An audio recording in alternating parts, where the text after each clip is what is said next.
السلام عليكم ورحمة الله وبركاته. النهاردة بقى هنعمل لكم بطاطس باللحمة المفرومة.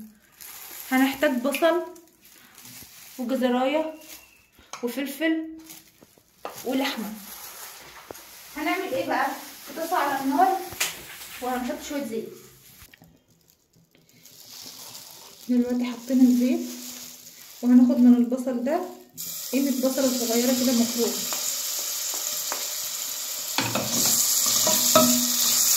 وهنقلبها كده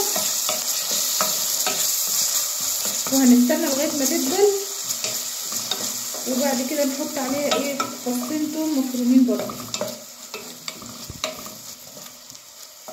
نعلي عليها شويه.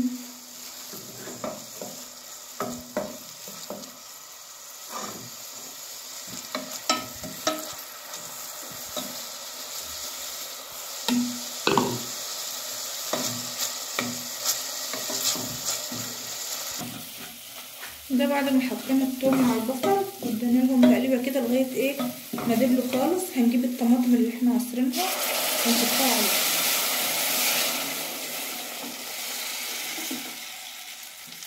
هحط لها ملحها وفلفلها واسيبها تتسبك، وتعالوا نروح نشوف هنعمل ايه تاني. بعد ما سيبنا الطماطم تتسبك، دي البطاطس بقى اللي قورناها هنديلها تشويحه كده، بس حاجه بسيطه كده في زيت قبل ما نعملها نحشيها باللحمه. هعمل كل الكميه وارجع لكم. ودي البطاطس بعد ما اتحمرت، ومكان البطاطس هحط في الزيت اللحمه، ورجعت حطيتين كده في الزيت.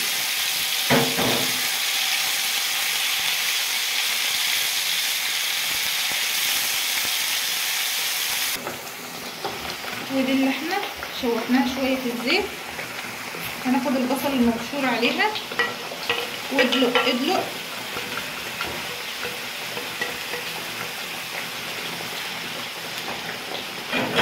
ونقلب. دي بعد ما البصله دبلت مع اللحمه هنحط بقى ايه الجزرايه اللي احنا بشرينها ونقلب، ونحط كمان الفلفل. على فكره الفلفل ده حراق، انتوا عايزين تحطوا حراق براحتكم، مش عايزين برضو براحتكم.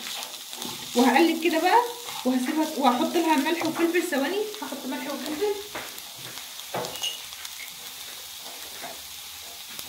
نحط معلقه ملح صغيره كده،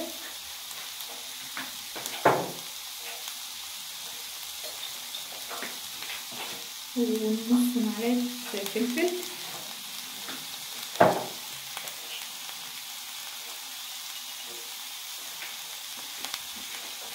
ونص معلقه كمون، ونقلبهم ونسيبهم مع بعض.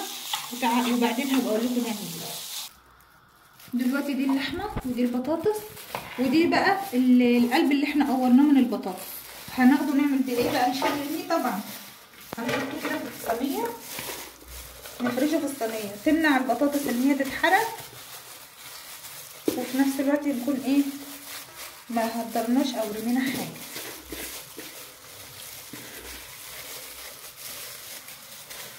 وهنمسك بقى البطاطس. ثواني اكتب بس البطاطس وارجع لكم.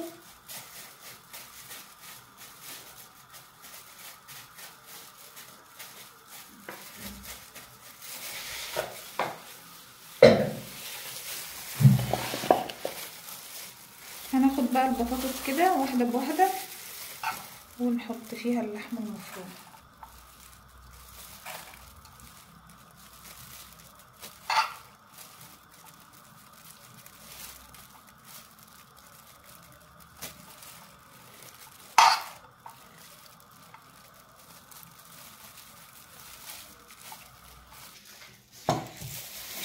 دي البطاطس بعد ما خلصناها كلها نرش عليها الصلصه بقى كده.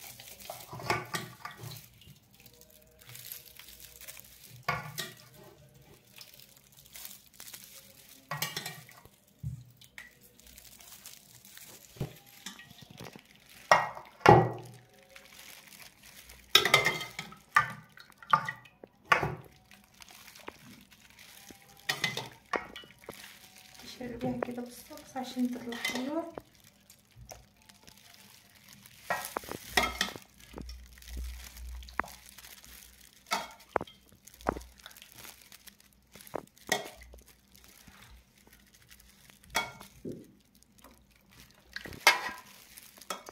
اهم حاجة ان انتوا تحطوا الحاجة كده بضمير وادلق ادلق